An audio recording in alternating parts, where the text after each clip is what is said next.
Assalamualaikum warahmatullahi wabarakatuh. Selamat berjumpa kembali teman-teman dalam WH Podcast kali ini bersama saya Rasid Taufik. Pada malam hari ini kita akan berbincang dengan Bapak Haji Wahidin Halim terkait dengan beberapa tema yang menarik yang sudah saya pelajari, yang menginspirasi, khususnya ke depan akan dilakukan pemilihan anggota legislatif, kemudian pemilihan kepala daerah hingga presiden. Padahal di sisi lain, di video yang saya tonton, ada seorang bupati yang memprotes atau tidak puas dengan gaji yang didapatkan. Bahkan beliau dalam video tersebut mengatakan tidak mau menjadi bupati pimpinan daerah kalau tahu gajinya sedikit. Nah, besaran gaji yang diterima oleh kepala daerah itu ada dalam PP Peraturan Pemerintah Nomor 75 Tahun 2000. Di sana kita akan melihat bahwa gaji pokok presiden per bulan itu 30 juta rupiah.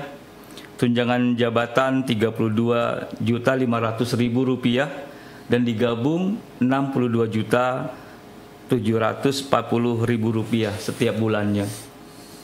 Kemudian gaji pokok gubernur yang tertera dalam PP tersebut adalah 3 juta rupiah, kemudian ditambah tunjangan jabatan 5.400.000 rupiah. Total yang didapatkan 8.400.000 rupiah. Kemudian kepala daerah kabupaten, dalam hal ini bupati atau wali kota, adalah gaji pokoknya 2.100.000 rupiah dan tunjangan 3.780.000 rupiah, totalnya 5.800.000 rupiah. Nah, berangkat dari hal tersebut, kita ingin tahu lebih banyak nih tentang bagaimana penyikapan terhadap video yang mengungkapkan ketidakpuasan atau ingin menaikkan gaji oleh seorang bupati di video tersebut. Ya ini enggak lumrah sama sekali gitu Bang, enggak. Kalau tadinya saya tahu gajinya segini jadi bupati, saya enggak nyalon. Demi Allah saya enggak nyalon gitu. Jadi ngertinya saya antara 200 juta 150 juta. Jadi tidak tahu kalau ternyata gaji bupati itu hanya sebesar itu ya Pak? Sebelumnya? Ya ini angkaan itu. Baru tahu ya Pak? Baru tahu gitu. Pertama kali saya udah cuman diam aja, cuman saya punya kewajiban. Saya harus membangun Banjarnegara. Telah hadir bersama-sama kita Bapak Haji Wahidin Halim. Assalamualaikum Pak. Waalaikumsalam warahmatullahi wabarakatuh. Nah, Bapak sudah pengalaman begitu panjang. Kita ingin mengetahui dari sisi pandang Pak WH nih terkait dengan bagaimana fenomena gaji dan tunjangan para pimpinan daerah, apalagi ke depan kita akan menghadapi pemilihan kepala daerah dan juga presiden. Silahkan Pak. Memang selama ini kan ada anggapan dari publik, termasuk dari orang-orang yang memang ambisi untuk menjadi kepala daerah.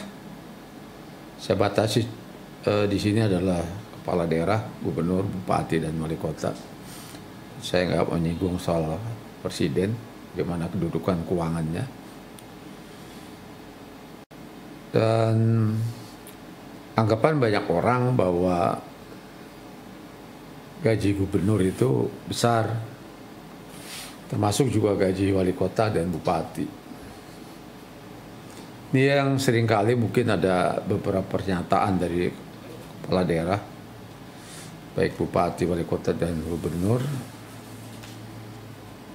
Dan sempat juga beberapa tahun yang lalu memang ada statement dari beberapa kepala daerah, namun masyarakat menilai ini adalah sangat berlebihan ketika bupati waktu itu menuntut adanya kenaikan gaji dan tunjangan.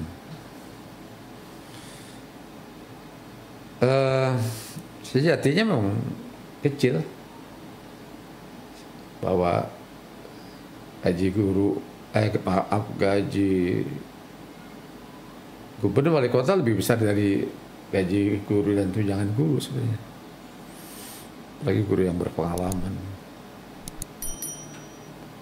Inilah satu persoalan tersendiri sehingga banyak kepala daerah yang memilih korupsi adalah satu cara untuk mengatasi problem keuangan bagi seorang pejabat. Bupati, wali kota, gubernur mengalami persoalan seperti ini. Sementara memang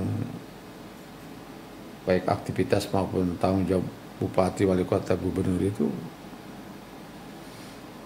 ya cukup besar, peranannya kan ada di mana-mana. Gaji seorang gubernur itu dengan tunjangan tadi 8 juta. Ada tambahan insentif dari pajak misalnya itu kan 4 kali dari yang dia terima gaji maupun tunjangan. Jadi kalau kita dapat 8 juta, insentifnya 4 kali 8 juta itu. Dan memang lebih besar sekda itu 11 juta. Jika kalau dapat insentif dari pajak itu mendapatkan 4 kali 11. Kalau kayak salah sekarang udah 8 ya. 8 kali gaji. Begitu juga dalam fasilitas. Wah, gubernur itu dapatkan fasilitas kesehatan untuk kelas 2, bukan VIP. Termasuk juga honor dan SPJ ketika dia bukan perjalanan keluar. Gubernur sementara ini kan memang sangat luas daerahnya. Kayak Banten harus ke Lebak. Ke Lebak hampir 1 hari, tapi dapat biaya perjalanan cuma 150.000. Buat saya ini memang saya bisa memahaminya. Tapi bagi banyak pejabat lainnya ini memang cukup ya terkaget-kaget, terbengong-bengong. Ada orang yang bilang bahwa itu kan dapat dari biaya penunjang operasional. Biaya penunjang operasional tidak boleh digunakan untuk membiayai diri dan keluarganya. Kita mengenal BPO itu 0,4% diambil dari pendapatan daerah. Itu pun bagi daerah ya semakin tinggi memang bisa saja secara progres makin besar, tapi bagi daerah-daerah yang memang pendapatan daerahnya kecil ya semakin kecil dia. Ya, keluhan dari Bupati Banjar ini sebulan cuma dapat 40 juta bisa jadi. Ada juga yang kurang dari itu. Jadi memang hak-hak keuangan itu gubernur, wali kota, bupati memang belum mendapat perhatian. Saya tidak bermaksud mengeluh, tapi ini fakta yang memang cukup memberatkan karena aktivitas pribadi seorang gubernur tidak lepas dari kedudukannya yang melekat sebagai seorang gubernur. Kasar saja misalnya soal kondangan. Ya kalau kita rasionalkan ya cukup buat kondangan saja. Untuk kondangan ini yang namanya pribadi tidak boleh kita menggunakan dana atau biaya penunjang operasional. Saya pernah bukan diperiksa, diminta penjelasan kaitan ini. Kalau menteri ada biaya operasionalnya 20% untuk kegiatan operasional kementerian, 80% untuk pribadi. ya memang dipertanggungjawabkan untuk apa, tapi memang ada haknya. Tapi kepala daerah, bupati, gubernur ya nggak ada, bahwa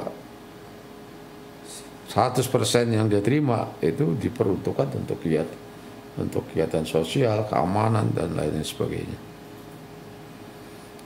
Nah, kalau kita lihat faktanya ya memang demikian.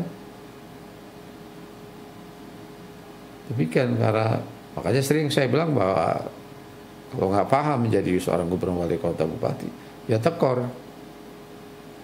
Dan bisa jadi memberikan tekanan, dorongan bagi seorang pejabat untuk mencari uang, ketentuan, dan salah satunya adalah korupsi. Karena tidak pilihan.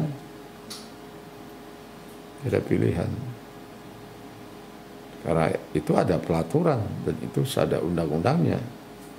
Jadi gubernur 8 juta per bulan ya cukup dan tidak cukup. Beruntung saya memang sejak muda saya sudah terbiasa di birokrat, sehingga saya coba mempertahankan posisi saya dan tidak terjebak pada kasus-kasus korupsi. Dan saya coba hidup yang menurut saya ya secara minimalis, tanpa mengurangi kegiatan saya dalam berbagai bidang, termasuk juga silaturahmi dengan masyarakat. Baik, terima kasih Pak WH. Saya kira penjelasan Bapak sangat bermanfaat untuk masyarakat. Penjelasan yang disampaikan tadi khususnya kepada para politisi yang berminat untuk mencalonkan diri menjadi kepala daerah, baik di tingkat kabupaten, kota maupun gubernur. Dan menurut saya memang selaku gubernur maupun bupati punya posisi yang berbeda dengan yang lain, karena mereka kan politisi yang punya konstituen, Pak. Artinya ketika sudah menjabat, hubungan konstituen dengan pejabat politik itu masih terus berlangsung. Ada proses pengulangan, tadi Bapak sampaikan juga, ada kondangan, ada proposal ini, proposal itu. Artinya memang ini menjadi hal yang menjadi alasan yang kuat ya Pak, untuk bagaimana pemerintah atau dalam hal ini meningkatkan atau menaikkan gaji pejabat publik itu Pak. Ya memang kalau untuk daerah-daerah tertentu kayak Jakarta, termasuk Banten juga, untuk kegiatan-kegiatan yang bersifat sosial, untuk menyapa konstituen dengan pendekatan bantuan dari pemerintah, memang sebenarnya cukup juga. Tapi yang menjadi keluhan banyak orang, termasuk pejabat, adalah ketika kegiatan gitu yang dilakukan yang bersifat pribadi. Ya, tadi kondangan, tadi juga ada kegiatan liburan dan lain-lain, memang menjadi sangat tidak cukup. Nah, di sinilah memang bagaimana seorang gubernur, wali kota, bupati bisa memposisikan dirinya, menempatkan dirinya, dan coba mampu mengelola keuangan rumah tangganya. Walaupun ada memang dari anggaran untuk biaya rumah tangga itu, memang untuk rumah tangga dinas ya cukuplah, saya kira itu. Nah, kalau tadi yang dimaksud bahwa jadi bupati, gubernur dengan modal yang besar, jangan berharap itu akan kembali. Jangan berharap, karena tidak mungkin kembali. Karena semua diatur dengan tertib, semua melalui prosedur, ada regulasinya. Kalau kita ingin menjadi bupati, gubernur atau wali kota bebas dan bawa uang, nggak akan bisa, nggak akan didapat. Tapi kalau misalnya ya rumah tangga, rumah dinas, itu juga dibatasi. Juga untuk kegiatan-kegiatan yang misalnya ada masalah bencana, itu memang ada disiapkan, walaupun tidak besar. Yeah. Tergantung juga secara fluktuatif kondisi bagian atau pendapatan dari pemerintahan yang dia pimpin. Harapan banyak orang, calon-calon semangatnya kan kalau kita lihat berani berkorban, berani bagi uangnya, hartanya dijual dan sebagainya untuk menjadi seorang bupati, wali kota, gubernur, dengan berharap bahwa modal yang sudah dikeluarkan untuk menjadi gubernur akan balik. Ya tidak balik. Ini makanya saya pesan terus pada calon-calon bupati, gubernur, wali kota, jangan berharap menjadi seorang kepala daerah menjadi seorang yang meningkat kekayaannya, kecuali dia memang ambil jalan pintas dengan korupsi. Tapi kalau dia baik-baik saja, tidak korupsi dan sebagainya, ya tolong dipikirkan lagi, dipertimbangkan lagi bahwa bukan tujuan kita mencari kekayaan, tapi kita untuk ibadah, amanah, dan berkhidmat pada Allah Subhanahu wa Ta'ala untuk mensejahterakan masyarakatnya. Kalau kita landaskan pikiran seperti itu, pastinya kita tidak kecewa. Dan saya tidak pernah kecewa. Dan saya juga tidak pernah mengeluh. Karena apa? Karena ya itu memang ketentuan seperti itu. Saya tahu banyak dari dulu bahwa memang jangan berharap menjadi seorang bupati, wali kota, gubernur akan menjadi seorang yang kaya raya atau kaya karena coba memanfaatkan fasilitas ataupun potensi yang ada. Jadi mengingatkan pada calon bupati, gubernur, wali kota ke depan. Saya kira itu. Bapak kan selama menjabat sebagai wali kota Tangerang 2 periode, kemudian gubernur Banten 1 periode ini, yang saya pelajari itu Bapak ada kebijakan penambahan gaji pegawai, tunjangan juga, bahkan cukup besar dalam sisi jumlah untuk para pegawai, guru-guru juga. Nah, kira-kira apa Pak kaitan atau motivasi peningkatan jumlah gaji, tunjangan itu, harapannya seperti apa Pak? Itu kan itu cuma bentuk bagaimana menghargai mereka, teman-teman. Karena sungguhnya yang bekerja kan mereka setiap waktu, setiap hari, setiap saat. Mereka menjadi alat produksi dalam pelayanan kepada publik, kepada masyarakat. Dan tentunya mereka kan tidak punya usaha lain. Ya coba kita rasionalkan. Memang pada waktu saya masuk, saya coba hitung berapa pendapatan mereka, ya gaji dan tunjangan, terdapat tunjangan, mencukupi atau tidak. Dan tentunya ada peluang, ada aturan yang memungkinkan kepada gubernur untuk meningkatkan kesejahteraan melalui bahwa selama ada satu klausul bahwa selama pemerintah itu atau daerah itu mampu, ya silakan sesuai dengan kemampuan keuangan. Saya melihat bahwa salah satu penyebab terjadinya banyak korupsi karena memang tingkat kesejahteraan para pegawai rendah, mulai dari eselon 2, 3, 4, 5 dan para staf rendah, ya sehingga menyebabkan pendapatan juga rendah dan kemampuan daya beli juga rendah. Sementara mereka harus membiayai kehidupan rumah tangga yang sekarang perlu dana ataupun biaya yang cukup. Nah itu perbedaan, dan saya sensitif terhadap teman-teman di pemerintahan daerah, sehingga waktu wali kota maupun jadi gubernur itu menjadi prioritas bahwa saya akan berikan kesejahteraan. Ya bukan berarti juga besar-besarnya, tapi sesuai ke kemampuan keuangan. Dan mereka bersyukur bahwa cukup untuk membiayai kebutuhan rumah tangganya, termasuk mensekolahkan anaknya.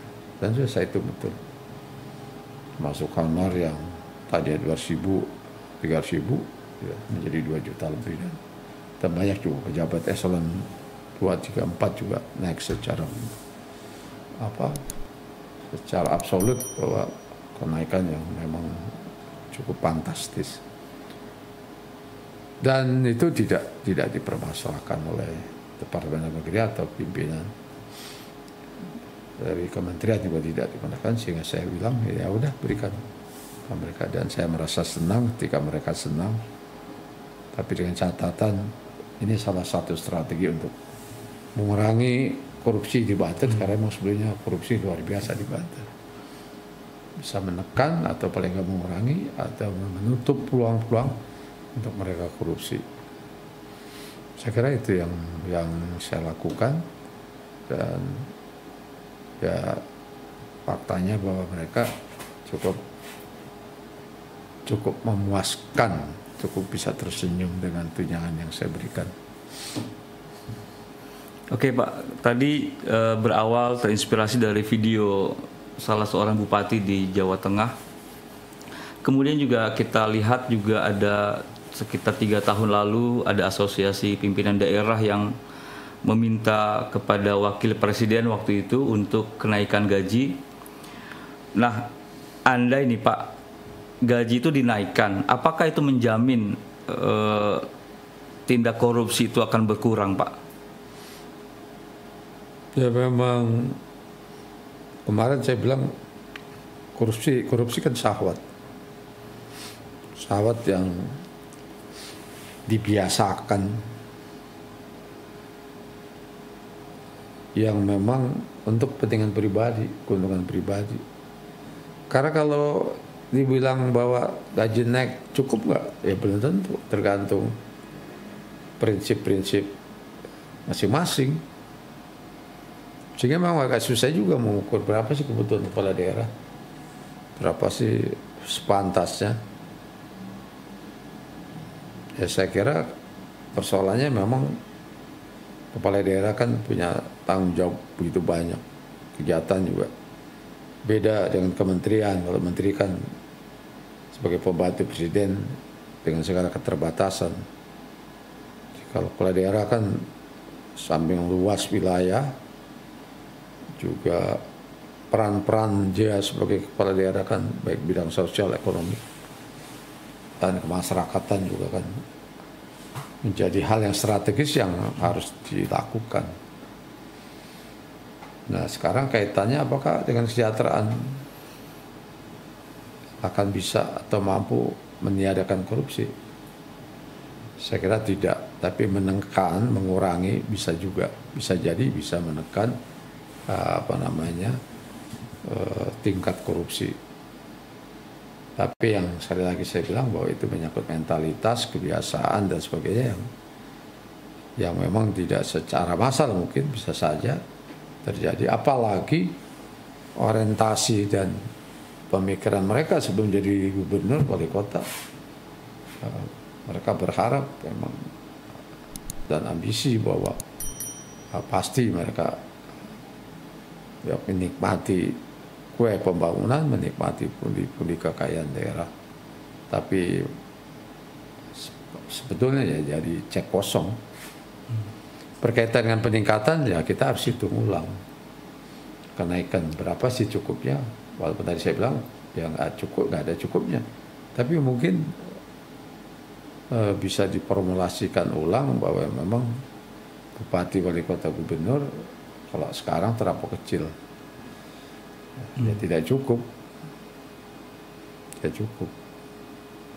Ya akhirnya kan semakin menjauhkan seorang bupati dari konstituennya. Termasuk ya semakin jauh dari masyarakatnya, dari rakyatnya. Apalagi di luar kita kan rakyat juga, kelompok-kelompok masyarakat, kelompok sosial, LSM juga kan memang sangat tergantung pada uluran tangan gubernur, wali kota, bupati. Itu termasuk juga kita tidak bisa salahkan karena ini situasi dan kondisi yang berkembang.